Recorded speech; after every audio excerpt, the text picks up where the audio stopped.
జగదాత్రి, కేదార్, శ్రీవల్లి ముగ్గురు కలిసి రూమ్లో మాట్లాడుకుంటూ ఉంటారు.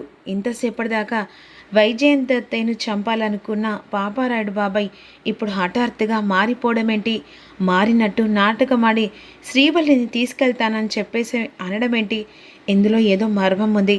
కావాలని వీళ్ళు ముగ్గురు కలిసి నాటకమాడుతున్నారు. ఎలాగైనా సరే శ్రీవల్లిని తీసుకెళ్ళి ఏం చేస్తారేమో అని కంగారుగా ఉందని చెప్పేసి జగదాత్రి కేదార్తో అంటుంది. శ్రీవల్లి బాబాయ్ తీసుకెళ్తే బాబాయ్ ఏదో రకంగా శ్రీవల్లిని వైజయంత్ అత్తయ్య దగ్గర నుంచి దూరం చేయాలనుకుంటున్నాడా, లేకపోతే తన ప్రాణాలు తీయాలనుకుంటున్నాడా?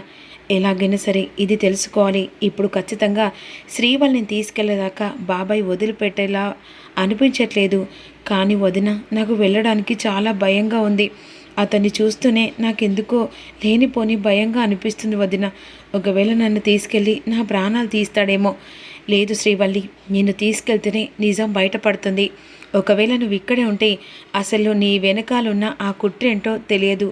అసలు హఠాత్తుగా బాబాయ్గా మారడమేంటి? వైజయంతిని అత్తయ్యను అంతలా చంపాలనుకున్న బాబాయ్ ఇప్పటిదాకా సడన్గా పక్కగా ప్లాన్ ప్రకారం చేసినట్టుగా అనిపిస్తుంది. కానీ నువ్వు అతనితో వెళ్తేనే అతని వెనుకాల మేం ఫాలో అయ్యి నిజాన్ని తెలుసుకుందాం అని జగదాత్రి ఈ విధంగా కేదార్కి చెప్తూ ఉంటుంది. నువ్వు మాత్రం కంగారు పడకు. ఎలాగైనా సరే కాస్త ధైర్యం పెట్టుకొని నువ్వు అక్కడికి వెళ్ళు. ఆ తర్వాత నీ వెనకాల కుట్ర ఏంటో అప్పుడు ఈజీగా మనకు అర్థమవుతుంది అని చెప్పేసి దాత్రి, కేదార్ ముగ్గురు కలిసి ఆలోచిస్తూ ఉంటారు. ఈలోపు నిషి, వైజయంతి అత్తయ్య ఈ జగదాత్రి కావాలని చెప్పేసి శ్రీవల్లిని ఇంట్లో నుంచి పంపించకుండా అది ఏదో రకంగా మళ్ళీ ప్లాన్ చేస్తుంది అత్తయ్య. ఎలాగైనా సరే ఇక మా బాబాయ్కి చెప్పి శ్రీవల్లిని పిలిపించి వెంటనే తీసుకెళ్తానని చెప్పేసి మావయ్యతో చెప్పించేలా చెయ్యి అని అన్న తర్వాత అదే సమయానికి పాపారాయుడు దగ్గరికి వెళ్ళి, అన్న ఆ జగదాత్రి మామూలుది కాదన్నా, ఎట్టయినా సరే శ్రీవల్లిని నీతో పంపించకుండా ఏదో రకంగా అడ్డుకుంటుందన్నా. ఎట్టయినా సరే శ్రీవల్లిని మాత్రం ఇంట్లో నుంచి పంపిస్తేనే అప్పుడు నా తల మీద భారం తగ్గుతుందన్నా. వీణ్ణి కూడా ఎట్టయినా పంపించాలనుకున్నా, కానీ ఇది మేకులా వచ్చి నా కొంపకే కొల్లెరు పెడుతుందని అనుకోలేదు అన్న. శ్రీవల్లిని పిలిచి త్వరగా వెళ్దాం పదమ్మి. ఈ విధంగా పాపారాయుడు అంటూ ఉంటాడు. ఈలోపు వెంటనే ఆమె, శ్రీవల్లి త్వరగా రా అమ్మే, ఇక రాహుల కాలం రాకముందుకే ఇంట్లో నుంచి నిన్ను తీసుకెళ్తామ్మే అని శ్రీవల్లిని పిలుస్తుండగా వస్తున్నని చెప్పేసి శ్రీవల్లి హాల్లోకి వస్తుంది. శ్రీవల్లి, నీకు వెళ్ళడం ఇష్టమే కదా అని అంటుండగా ఎందుకో తన మనసంతా వెళ్ళొద్దని చెప్తే భయపడుతూ కంగారు పడిపోతూ ఉంటుంది శ్రీవల్లి. ఈలోపు జగదాత్రి కేదార్ ఆలోచిస్తూ శ్రీవల్లిని మామయ్యతో పంపితే మామయ్య పెద్ద మూర్ఖుడు, శ్రీవల్లిని ఏదైనా చేస్తే వద్దు జగదాత్రి, ఎలాగైనా సరే శ్రీవల్లి పంపించడం నాకు ఇష్టం లేదు. కానీ శ్రీవల్లి ఇప్పుడు మామయ్యతో కలిసి వెళ్తే అతను ప్రాణ తీయడని కూడా వెనుక ముందు ఆడడు అనేసరికి, అవునండి నువ్వు చెప్పేది నిజమే కేదార్, వెంటనే శ్రీవల్లిని ఆపే ప్రయత్నం చేయాలి.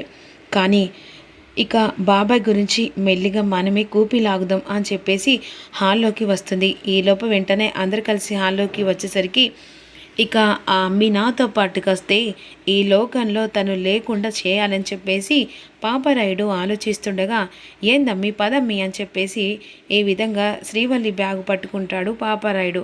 ఒక్క నిమిషం బాబాయ్ గారు, శ్రీవల్లి మీతో రావడానికి ఇష్టపడట్లేదని చెప్పేసి దాత్రి అంటుంది. ఏంటి అయినా నీకేం అవసరమే?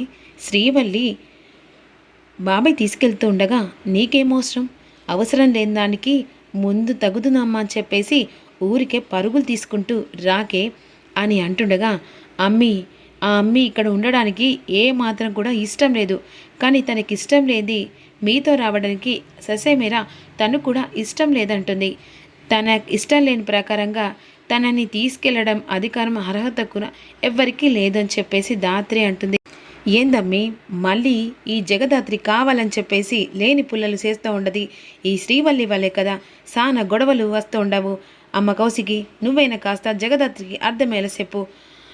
జగదాత్రి, నాకెందుకో శ్రీవల్లి మావయ్య గారితో వెళ్ళడమే కరెక్ట్గా అనిపిస్తుంది. శ్రీవల్లి వల్ల లేనిపోని గొడవల మధ్య తను బాధపడడం, ఇంట్లో వాళ్ళు బాధపడడం ఇదంతా కరెక్ట్ కాదనిపిస్తుంది. మామయ్యతో వెళ్తే అక్కడ సేఫ్గా ఉంటుందని అనిపిస్తుంది అని కౌశికి మాటలు. జగదాత్రి ఏం మాట్లాడలేకుండా సైలెంట్గా ఉంటుంది. నాకెందుకో శ్రీవల్లి అక్కడికి వెళ్తే చాలా సంతోషంగా ఉంటుందని నాకు అర్థమవుతుంది అని చెప్పేసి కౌశికి అంటుంది. ఈలోపు నువ్వు చాలా బాగా చెప్పావు అమ్మి, ఎట్టయినా సరే శ్రీవల్లి ఇక మాన్నతో ఉంటే చాలా సంతోషంగా ఉంటుంది. అవును వదిన, శ్రీవల్లి అక్కడ హ్యాపీగా ఉంటుంది. వెంటనే బాబాయ్ గారిని తీసుకెళ్ళమండి, ఇక నువ్వు రావాల్సింది నాతో పాటుగా అని చెప్పేసి బలవంతంగా శ్రీవల్లి చేపట్టుకొని తీసుకెళ్తుండగా ఇక కేదార్ మనసు తన చెల్లెని ఎవరో బలవంతంగా తీసుకెళ్తున్నట్టు తన గుండెలు పిండుతూ ఉంటాయి. వెంటనే జగదాత్రి ఒక్క నిమిషం బాబాయ్ అని చెప్పేసి అంటుంది. ఒక్కసారిగా చెయ్యి వదిలేస్తాడు. శ్రీవల్లి మీతో రావడానికి ఇష్టపడట్లేదంటే ఏదో బలమైన కారం ఉంది. ఇంతసేపు అత్తయ్య గారిని చంపే ప్రయత్నం చేశారు అన్ఎక్స్పెక్టెడ్గా. ఇప్పుడు ఇంటికి వచ్చిన తర్వాత అత్తయ్య మీద సానుభూతి చూపిస్తున్నారు. అంతేకాకుండా అత్తయ్యకు క్షమాపణ చెప్పారు. అంటే శ్రీవల్లికి ఇప్పుడు అత్తయ్యకు ఎలాంటి సంబంధం లేదా? ఒకవేళ శ్రీవల్లి అత్తయ్య కూతురని నిజం తెలిసిన తర్వాత తన ప్రాణాలు తీయాలనుకుంటున్నారా అని ఈ విధంగా జగదాత్రి ఇక పాపారాయుడును క్వశ్చన్ అడుగుతూ ఉంటుంది. ఏందమ్మి, ఏమనుకుంటా ఉండవు? శ్రీవల్లి నా కోడలని చెప్పేసి దాన్ని అక్కడ సంతోషంగా చూసుకోవాలనుకుంటున్నా. శ్రీవల్లిని మీరందరు కలిసి పని మనుషుల్లా చేస్తూ ఉండారు. నా గుండెలు పిండేసినట్టుగా ఉంటుంది. మీరన్నది కరెక్టే, శ్రీవల్లి ఇక్కడ పని మనిషిలా ఉంటుంది. ఇందాక నుంచలి ఇప్పటిదాకా వరకు అత్తయ్యను ఎలా చంపాలనుకున్న మీరు శ్రీవల్లిని చంపలేరు అని తను చక్కగా చూసుకుంటారనే నమ్మకం ఏముంది అని అనేసరికి ఇక కౌశికి ఆలోచిస్తూ, ఇందాక జగదాత్రి చెప్పింది నిజమే మావయ్య, ఇందాక నుంచి పిన్నిని టార్గెట్ చేసి తనని చంపాలన్నారు. అన్ఎక్స్పెక్టెడ్గా శ్రీవల్లి అత్తయ్య కూతురు అని చెప్పేసి తెలిసిన తర్వాత ఆ విషయాన్ని మీరు రచ్చ చేశారు. ఆ తర్వాత ఇక మీరు కూలైపోయి అందరినీ క్షమించమన్నారు. అసలు ఇదంతటి కారణం ఏం జరుగుతుందో నాకు అర్థం కావట్లేదు. ఏముంది వదిన, ఇప్పుడు శ్రీవల్లిని తీసుకెళ్తాడు. అత్తయ్యకు అడ్డు లేకుండా శ్రీవల్లిని చంపడానికే అందరినీ నమ్మించి ప్రయత్నం చేసి శ్రీవల్లి ప్రాణం తీయాలనుకొని బాబాయ్ అందుకే తీసుకెళ్తున్నాడు. ఏందమ్మి, మా అన్న మీద లేనిపోని నిందలు వేస్తూ ఉండవు? నిందలా? నేనా? అది నిజమే కదా అత్తయ్య, మీ అడ్డు తొలగించుకునడానికే కదా శ్రీవల్లి ప్రాణాలు తీయాలనుకొని మీ అన్నయ్యతో చేతులు కలిపారు. ఇందాక కూడా నాకు నిజం తెలిసిందని చెప్పేసి బాబాయ్ గారు ఇందాక నేను హాస్పిటల్లో వచ్చేటప్పుడు నిజం అని చెప్పేసి మాట్లాడారంటే శ్రీవల్లి వెనకాల, గతం వెనకాల ఏదో రహస్యం ఉంది. అది గనక బయటపడేంత వరకు శ్రీవల్లి ఎక్కడికి రాదు. శ్రీవల్లి వైజయంతతే కూతురని నిజాన్ని బయటపెట్టిన తర్వాతనే, ఆధారాలతో సహా బయటపడ్డ తర్వాతనే శ్రీవల్లి ఎక్కడికైనా వస్తుంది. ఏందమ్మి, ఏంది నీ పెత్తనం? ఏమనుకుంటా ఉండవు? ఇది నా ఇల్లు, నా సెల్లి ఇల్లు. నా సెల్లి చెప్తేనే నా కోడని తీసుకెళ్తా ఉండారు. నీకు అనవసరం, మర్యాదగా అడ్డు తొలగు అని చెప్పేసేసరికి, ఇంకొకసారి నా చెల్లి మీద చెయ్యి వేసి తీసుకెళ్ళావనుకో పోలీసులో పిలిపించి అరెస్ట్ చేస్తాను.